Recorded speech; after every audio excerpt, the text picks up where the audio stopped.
Hello, my name is Keem Griffey. I am from the east side of Baltimore, Maryland.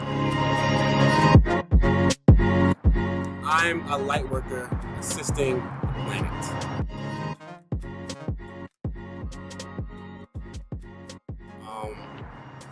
Well, I guess I can kind of start it with a story.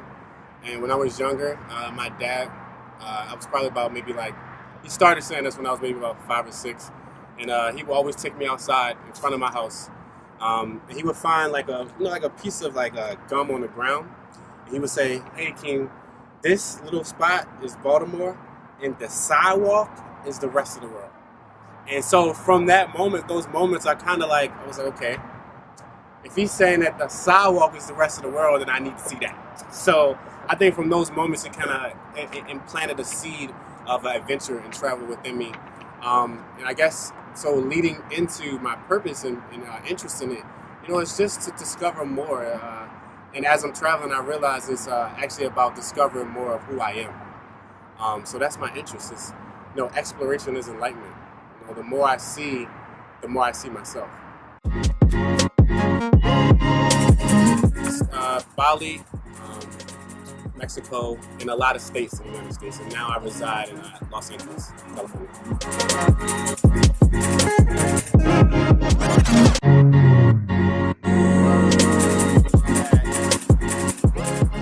If you stay in one place, you'll always be in one place.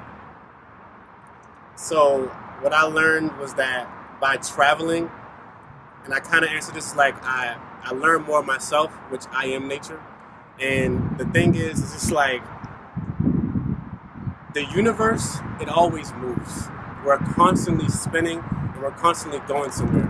So when you are on a planet and you're not moving with the energy that's naturally flowing through the planet, you become stagnant. And when you become stagnant, you develop something called dis-ease. And dis-ease doesn't have to be diabetes. It can be depression. It can be loneliness. And these kind of things happen when you aren't moving, when you're not in the flow of what's constantly flowing. So it's that's the biggest lesson. I wasn't feeling the happening. I wasn't feeling like I was alive. And nature is so vast. You can't think that you've discovered nature by going out in the back of the forest behind your apartment every day.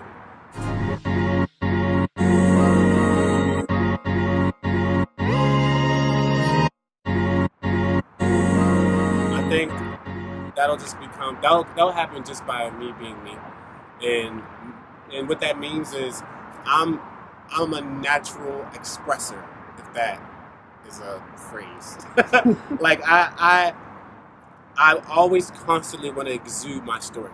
And the fact that I have such an interesting story and that I'm so adventurous and that I want to see all these places and do all of these things, it's I'm naturally going to inspire people, and I'm kind of already doing that now. People come to me and they're like, how are you doing this? And how are you able to do that? And I see you over here and you over there. It's I want to do that. It's how do I get there? And it's so easy to just say, you just do it. Nike has the best campaign ever. Just do it. You make things complicated when you make things complicated. So it's just how I want to inspire is by sharing my thoughts through video format. I have a video hub called Light Given, and through that platform, I choose topics like self-love, topics like how to control your mind, and I speak on it because I've gone through these experiences. And I think that the best way to teach is to share through illustration, through things that you've drawn within your heart. Nothing to stress about here. Nothing to worry about here. It's time to bring the same ease of life to the surface of yourself and Earth. It's the conscious act of being that instills the being in you. Now, my realizations come from being and not seeking, because I'm already the being I was seeking.